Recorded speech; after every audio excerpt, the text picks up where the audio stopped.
नमस्कार, मैं doctor Mahendra Kumar Sharma, assistant professor sociology, Shri Shankaracharya महाविद्यालय जुनवानी भिलाई। आज मैं बीए प्रथम वर्ष के विद्यार्थियों के लिए समाजशास्त्र विषय के प्रथम प्रश्न पत्र के प्रथम इकाई सामाजिक समूह विषय पर बताने जा रहा हूँ। सबसे पहले हम देखते हैं सामाजिक समूह क्या है। तो मनुष्य का जीवन एक सामूहिक जीवन होता है और इसी कारण से सामाजिक समूह को समाजशास्त्रीय अध्ययन में एक प्राथमिक अवधारणा के रूप में देखा जाता है। सच तो यह है कि विभिन्न प्रकार के सामाजिक समूह ही व्यक्ति को एक सामाजिक प्राणी बनाता है तथा उसकी विभिन्न आवश्यकताओं को पूरा इसी समूह के माध्यम से करते हैं। अपने जीवन में व्यक्ति जिन सामाजिक समूह का सदस्य होता है, विभिन्न आधारों पर उनकी संख्या बहुत अधिक हो सकती है। आरंभ में यह कहना उचित है कि जब कुछ व्यक्ति किसी विशेष आधार पर अपने ही समान कुछ दूसरे व्यक्तियों के संपर्क में आते हैं अथवा उनके प्रति जागरूक होते हैं, तब व्यक्तियों के इसी स्थायी अथवा अस्थायी संगठन को हम सामाजिक समूह कहते हैं। जैसे उदाहरण के रूप में देख लें कि हम में से प्रत्येक व्यक्ति किसी विशेष परिवार के, किसी पड़ोस के अथवा किसी मोहल्ले के सदस्य होता है। आयु के आधार पर हम बच्चों, युवाओं, प्रौढ़ अथवा किसी वृद्ध समूह के सदस्य होते हैं। लिंग के आधार पर यदि देखें तो हम स्त्री भी हैं या पुरुष समूह के सदस्य होते हैं। तो व्यावसायिक आधार पर भी हम देखें तो जहां हम नौकरी करते हैं उस नौकरी के स्थान पर क्लर्क के रूप में या किसी चपरासी के रूप में या किसी बाबू के रूप में या फिर किसी अधिकारी के रूप में उस समूह के सदस्य होते हैं, या कलाकार या बुद्धिजीवी या अधिकारी अथवा व्यापारी समूह में से किसी एक के सदस्य हो सकते हैं। तो इसी तरह से जो व्यक्ति एक कक्षा में साथ साथ पढ़ते हैं वह किसी एक धर्म से संबंधित विश्वास को मानते हैं अथवा एक सी पुस्तकें पढ़ते हैं। वे प्रत्यक्ष अथवा अप्रत्यक्ष रूप से एक दूसरे से जुड़े हुए होते हैं तथा समान हितों के आधार पर एक दूसरे को अपने समीप मानते हैं। तो इस प्रकार से व्यक्तियों के जो ऐसे सभी जो संग्रह हैं वह सभी संग्रह एक एक समूह कहे जाएंगे। तो सामाजिक समूह कुछ ऐसे व्यक्तियों की एक स्पष्ट अथवा स्थायी समग्रता है जो भावनात्मक आधार पर एक दूसरे के प्रति जागरूक होते हैं तथा सामान्य स्वार्थों को ध्यान में रखते हुए एक दूसरे के प्रति अपने दायित्वों को पूरा करते हैं। तो इस प्रकार से प्रत्येक व्यक्ति जो समाज में रहते हैं वह किसी न किसी रूप में किसी न किसी समूह के सदस्य होते हैं और उसी समूह के सदस्य होकर के वह अपनी विभिन्न ज़रूरतों को, विभिन्न आवश्यकताओं को पूरा करते हैं। सामाजिक समूह की परिभाषाओं पर दृष्टिपात करें तो विभिन्न विद्वानों ने अपने अपने अनुसार इसे परिभाषित किया है। जैसे जॉनसन के शब्दों में किसी भी समूह में उनके सदस्यों के बीच कुछ लक्ष्यों की प्राप्ति के लिए आंशिक सहयोग निहित होता है। यानी जॉनसन ने कहा है कि हमारे अर्थ में किसी भी समूह में उनके सदस्यों के बीच कुछ लक्ष्यों की प्राप्ति के लिए आंशिक रूप से वह कुछ न कुछ सहयोग निहित होता है। यानी इसमें लक्ष्य का होना और इन लक्ष्यों की प्राप्ति के लिए सहयोग का होना, ये दो बातें स्पष्ट करती हैं। जॉनसन का मानना है कि बिना सहयोग के समूह की कल्पना नहीं की जा सकती। दूसरे विद्वान की परिभाषा देखते हैं तो मैकाइवर एवं पेज ने लिखा है कि समूह से हमारा तात्पर्य व्यक्तियों के किसी भी ऐसे संग्रह से हैं जो एक दूसरे के साथ सामाजिक संबंध स्थापित करते हैं। मैकाइवर पेज के अनुसार कि स्पष्ट होता है कि समूह के लिए एक से अधिक व्यक्तियों का होना जरूरी है। इन व्यक्तियों में सामाजिक संबंध का होना अति आवश्यक होता है। तो इसलिए समूह का तात्पर्य व्यक्तियों के संग्रह से होता है। तीसरे विद्वान ने इसे परिभाषित किया है आगमन एवं निपकाम ने कि जब कभी दो या दो से अधिक व्यक्ति एक दूसरे के संपर्क में आते हैं और एक दूसरे को प्रभावित करते हैं तो वे एक सामाजिक समूह का निर्माण करते हैं। यानी अकबर ने कहा है कि सामाजिक समूह के लिए 3 तथ्यों का होना आवश्यक है। इसमें पहला तथ्य है 2 या 2 से अधिक व्यक्ति का होना, दूसरा है इन व्यक्तियों का एक दूसरे से संपर्क में आना और तीसरा है एक दूसरे को प्रभावित करना। तो इस प्रकार से उपरोक्त परिभाषाओं के आधार पर यह निष्कर्ष दे सकते हैं कि जब 2 या उससे अधिक व्यक्ति समान हितों के लिए सामाजिक संबंध बनाते हैं और एक दूसरे को प्रभावित करते हैं तो वे सामाजिक समूह कहे जाते हैं। जैसे एग्जाम्पल के रूप में देख लेते हैं कि परिवार एक समूह है, पड़ोस एक समूह है, स्कूल भी एक समूह है, कॉलेज एवं व्यावसायिक संघ भी एक समूह है, क्योंकि इसमें व्यक्ति एक दूसरे के साथ समान हितों को पूरा करते हैं और एक दूसरे से एक संबंध बना करके रहते हैं। तो इस प्रकार से सामाजिक समूह को विद्वानों ने अपने अनुसार परिभाषित किया है। इसके पश्चात देखते हैं सामाजिक समूह की विशेषताएं। तो सामाजिक समूह की पहली विशेषताएं हैं व्यक्तियों का संकलन। सामाजिक समूह के लिए 2 या 2 से अधिक व्यक्तियों को होना अति आवश्यक होता है। कभी भी अकेला व्यक्ति समूह का निर्माण नहीं कर सकता है। अतः समूह की आधारभूत विशेषता में एक से अधिक व्यक्तियों का संकलन अवश्य होता है, इसलिए सामाजिक समूह व्यक्तियों का संकलन है। दूसरी विशेषता है मूर्त संगठन, यानी समूह का निर्माण व्यक्तियों से होता है और व्यक्ति को हम अपनी आँखों से, अपने नेत्रों से उसे देख सकते हैं, इसलिए समूह जो है वह मूर्त संगठन है। यानी बिना 2 या 2 से अधिक व्यक्ति के समूह की कल्पना नहीं की जा सकती है। व्यक्तियों को प्रत्यक्ष रूप से देखा जा सकता है, उसे स्पर्श किया जा सकता है, यानी व्यक्ति मूर्त रूप है, अतः समूह भी एक मूर्त संगठन है। तीसरी विशेषता है सामाजिक संबंध, यानी सामाजिक समूह के लिए व्यक्तियों के बीच सामाजिक संबंध का होना अति आवश्यक है। यह संबंध चाहे वह प्रत्यक्ष रूप में हो सकता है या अप्रत्यक्ष रूप में, दोनों प्रकार के हो सकते हैं। प्रत्यक्ष संबंध में प्रायः छोटे आकार के समूह होते हैं, जैसे परिवार है, परिवार में पति पत्नी और उनके बच्चे हैं, इनके बीच जो संबंध होता है वह प्रत्यक्ष संबंध है। अप्रत्यक्ष संबंध बड़े आकार के समूह में पाए जाते हैं, जैसे राजनीतिक दल हैं जिसका क्षेत्र बहुत विस्तृत होता है। तो इस प्रकार से सामाजिक संबंध प्रत्यक्ष या अप्रत्यक्ष रूप से दोनों रूप से होते हैं, इसलिए और साथ ही समूह का निर्माण होने में एक सामाजिक संबंध का होना आवश्यक होता है। अगली विशेषता है सामान्य हित, यानी व्यक्तियों के जो हित हैं उन हितों को पूरा करने के लिए समूह एक विशेष भूमिका निभाता है। यानी समूह के निर्माण हेतु व्यक्तियों में सामान्य हित या सामान्य होना उद्देश्य का होना अति आवश्यक होता है। यानी यह हित या उद्देश्य ही व्यक्ति को समूह के निर्माण के लिए ही प्रेरित करता है। यदि हमारा उद्देश्य नहीं होगा, हमारी आवश्यकताएं नहीं होगी, तो समूह का निर्माण नहीं होगा। यानी समूहों में व्यक्तियों के बीच जो सामाजिक संबंध बनते हैं उसका आधार सामान्य हित ही है। अतः बिना स्वार्थ के या बिना हित के समूह का निर्माण संभव नहीं है।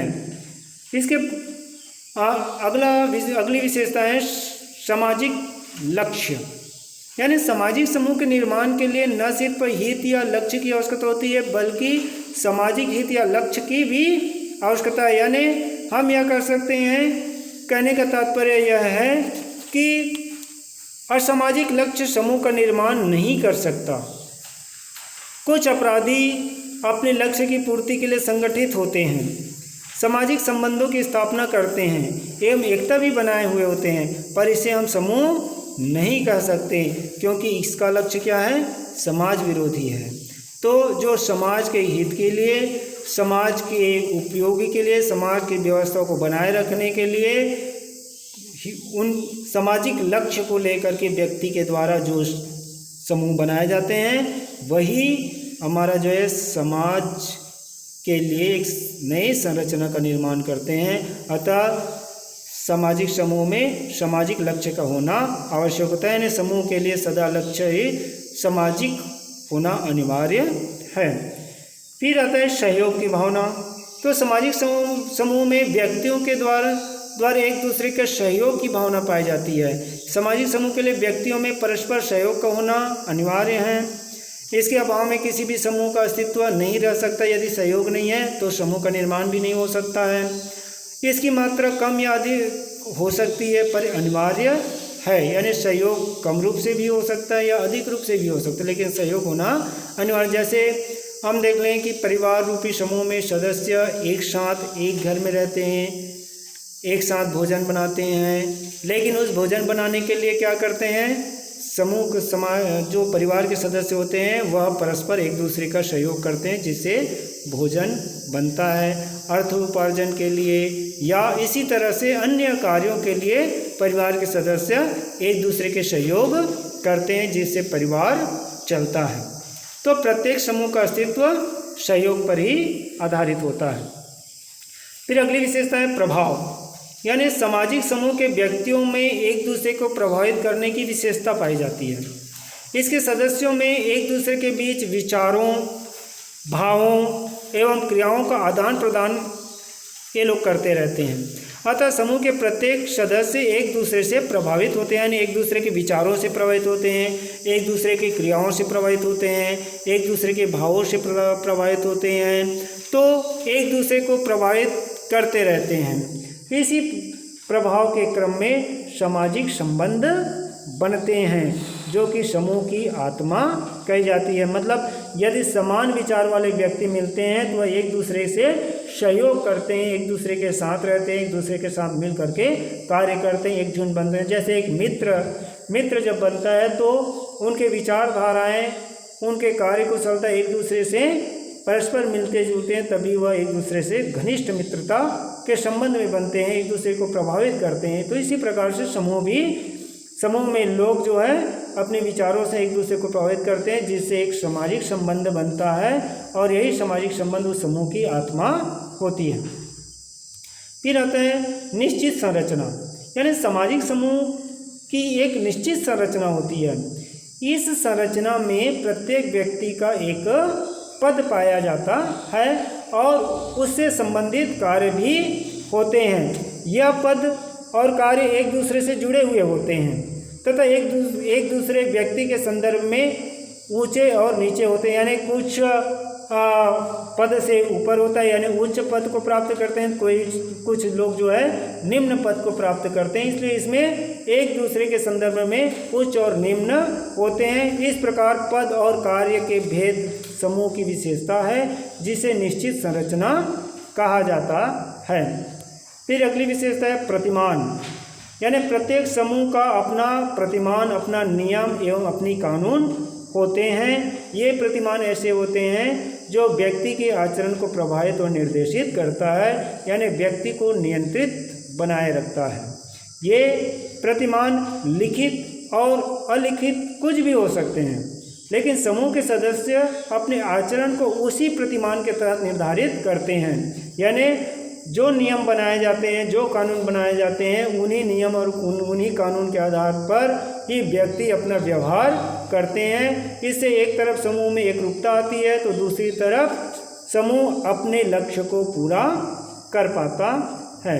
तो इस प्रकार की इनसे विशेषताएं हैं। इसके पश्चात सामाजिक समूह के प्रकार पर दृष्टिपात करें तो सामाजिक समूह के पहले प्रकार हैं प्राथमिक समूह एवं द्वितीयक समूह, दूसरा है अंतर समूह और बाह्य समूह, तीसरा है उदग्र समूह और समतल समूह। तो ये इनके प्रकार हैं। तो सबसे पहला आता है प्राथमिक समूह और द्वितीयक समूह। तो प्राथमिक समूह की अवधारणा सबसे पहले चार्ल्स फूले नामक विद्वान ने सन 1909 में की थी। जिस समूह में सदस्यों के बीच आमने सामने का घनिष्ठ संबंध, हम की भावना एवं व्यक्तिगत सहयोग अधिक पाया जाए, उसे ही प्राथमिक समूह कहा जाता है। यानी इसमें चार्ल्स फूले ने स्पष्ट किया है कि प्राथमिक समूह में आमने सामने का घनिष्ठ संबंध होता है, यानी प्रत्यक्ष संबंध होता है। इसमें लोगों में हम की भावना पाई जाती है, व्यक्तिगत सहयोग की भावना पाई जाती है और एक दूसरे को जानते और पहचानते हैं, यानी एक दूसरे के प्रति जागरूक होते हैं। जैसे परिवार में व्यक्ति एक दूसरे से घनिष्ठ संबंध में रहते हैं, एक दूसरे के प्रति हम की भावना पाई जाती है, एक दूसरे के प्रति सहयोग की भावना पाई जाती है। क्रीड़ा समूह हैं या पड़ोस हैं, ये सभी जो है प्राथमिक समूह है जिसमें व्यक्तियों का एक प्रत्यक्ष संबंध बनता है। दूसरा है द्वितीयक समूह में हम देखते हैं तो जिस समूह में प्राथमिक समूह से भिन्न विशेषताएं पाई जाती है उसे हम द्वितीयक समूह कहते हैं। यानी ऐसे समूह में मैं की भावना पाई जाती है, यानी हम के जगह में मैं की भावना की प्रधानता होती है, समझौतापूर्ण संबंध पाया जाता है एवं भावनात्मक संबंधों की कमी पाई जाती है। ये सिर्फ अपने हितों की पूर्ति से संबंधित होते हैं, यानी इसमें द्वितीय समूह में प्रत्यक्ष संबंध नहीं होता है, लेकिन इसमें व्यक्ति अपने स्वार्थ को पूरा करने के लिए, अपने हितों को पूरा करने के लिए समूह का निर्माण करते हैं। यदि व्यक्ति की आवश्यकताएं पूरी हो जाती है तो वह उस समूह के सदस्य नहीं रहते हैं। जैसे एग्जाम्पल के रूप में हम देख लें राजनीतिक दल। आज वर्तमान स्थिति में हम राजनीतिक दलों में देखते हैं, यदि एक दल के सदस्य होने के नाते या एक पार्टी के नेता होने के नाते यदि उनकी आवश्यकताएं उस दल में या उस राजनीतिक पार्टी में पूरी नहीं होती तो वह उस राजनीतिक पार्टी को छोड़ करके दूसरे राजनीतिक पार्टी में अपने हितों को पूरा करने के लिए दूसरे राजनीतिक पार्टी की सदस्यता ग्रहण कर लेते हैं। उसी प्रकार से विभिन्न संघ हैं, क्लब हैं आदि ऐसे प्रमुख उदाहरण हैं जो द्वितीयक समूह को स्पष्ट करता है। समूह के दूसरे प्रकार है अंतर समूह और बाह्य समूह। तो इसमें हम सबसे पहले देखते हैं अंतर समूह। अंतर समूह को सबसे पहले समनर नामक विद्वान ने इसकी अवधारणा का उल्लेख किया है। इन्होंने स्पष्ट किया है कि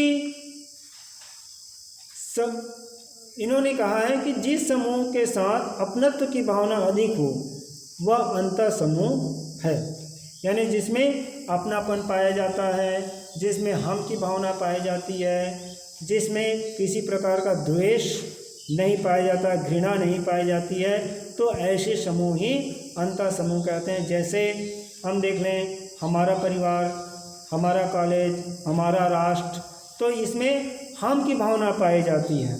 इसमें मेरा नहीं और मैं नहीं बल्कि हमारा शब्द का उच्चारण हो रहा है। तो समनर ने यहाँ पर बहुत अच्छे तरीके से इसे उल्लेख किया है कि जिस समूह के साथ अपनत्व की भावना अधिक होती है, जिसे व्यक्ति अपना मानते हैं, उसे ही अंतर समूह कहा जाता है। दूसरे हैं बाह्य समूह, यानी जिस समूह के साथ दुराव एवं उदासीनता की भावना हो, जिसमें दूरी की भावना स्पष्ट होती हो, यानी बाह्य समूह अंतर समूह के विपरीत विशेषता वाला समूह होता है। यानी जिस समूह में दुराव एवं उदासीनता की भावना हो तथा कभी कभी घृणा की भावना आ जाए या शत्रुता की हो, तो ऐसे समूह को ही हम बाह्य समूह कहते हैं। जैसे कि हम देख लेते हैं कि ये दूसरा कॉलेज है, ये दूसरा राष्ट्र है, तो यह व्यक्ति दूसरी जाति का है, ये व्यक्ति दूसरे धर्म को मानने वाले हैं, तो इसमें दुराव की भावना स्पष्ट रूप से उल्लेखित हो रहा है, तो इसलिए ऐसे समूह को ही बाह्य समूह कहते हैं। फिर तीसरा प्रकार है उदग्र समूह या और समतल समूह। तो इसमें उदग्र समूह यानी मिलर नामक विद्वान ने सामाजिक दूरी व समानता के आधार पर उदग्र और समतल समूह की चर्चा की है। तो उदग्र समूह क्या है? जब कोई समूह विभिन्न खंडों में विभाजित हो और उन खंडों में ऊंच नीच का स्तरीकरण हो तो उसे उदग्र समूह कहते हैं। कहने का तात्पर्य है कि इसमें ऊंच नीच का स्तरीकरण हो, यानी ऊंची जाति निम्न जाति, या उच्च व्यक्ति निम्न व्यक्ति, अमीर व्यक्ति गरीब व्यक्ति, तो ऐसे जो है उच्च नीच का एक स्तरीकरण पाया जाता है। तो इस प्रकार के समूह को ही हम समतल उदग्र समूह कहते हैं। जैसे जाति हैं, धर्म है, उच्च धर्म वाले निम्न धर्म वाले, तो ऐसे समूह ही उदग्र समूह हैं। समतल समूह क्या है? जिस समूह में सदस्यों की स्थिति लगभग समान हो उसे समतल समूह या क्षैतिज समूह कहते हैं। यानी कहने का तात्पर्य है कि इसमें व्यक्ति की स्थिति या सदस्यों की स्थिति समान होती है, जिसमें उच्च नीच की भावना नहीं पाई जाती है, तो उसे ही समतल समूह कहते हैं। जैसे श्रमिक वर्ग यानी मजदूर वर्ग, तो इसमें व्यापारी वर्ग, विद्यार्थी वर्ग, तो ये सारे जो है एक समान रूप से होते हैं, तो इसे हम समतल समूह कहते हैं। तो इस अध्ययन पर हम यदि सार रूप से देखें तो इसमें निष्कर्ष के रूप में कह सकते हैं कि समाजशास्त्र में सामाजिक समूह का अध्ययन का विशेष महत्व है और मानव जीवन बहुत हद तक सामूहिक जीवन के रूप में अपना जीवन व्यतीत करते हैं। समूह में रह करके व्यक्ति अपनी विभिन्न आवश्यकताओं की पूर्ति करता है। वह जन्म से लेकर के मृत्यु पर्यंत तक विभिन्न प्रकार के समूह में ही व्यक्ति रहता है। जब दो या दो से अधिक व्यक्ति अपने सामान्य हितों एवं नियमों के अधीन सामाजिक संबंध बनाते हैं और एक दूसरे को प्रभावित करते हैं, तो वे ही सामाजिक समूह कहते हैं। सामाजिक समूह के सदस्यगण भावनात्मक रूप से एक दूसरे के दायित्व को पूरा करते हैं और समूह में रह करके ही अपने विभिन्न आवश्यकताओं की पूर्ति करते हैं, जिससे एक समाज की व्यवस्था बनी रहती है, सामाजिक संरचना स्थायी रूप से बनी रहती है। इस अध्यापन कार्य के लिए इन विद्वानों की पुस्तकों का सहारा लिया गया था। जी.के. अग्रवाल, गोपी रमन प्रसाद सिंह, गोपी कृष्ण प्रसाद, इन प्रमुख विद्वानों की पुस्तकों का सहारा इस अध्यापन कार्य के लिए लिया गया था। धन्यवाद। Thank you.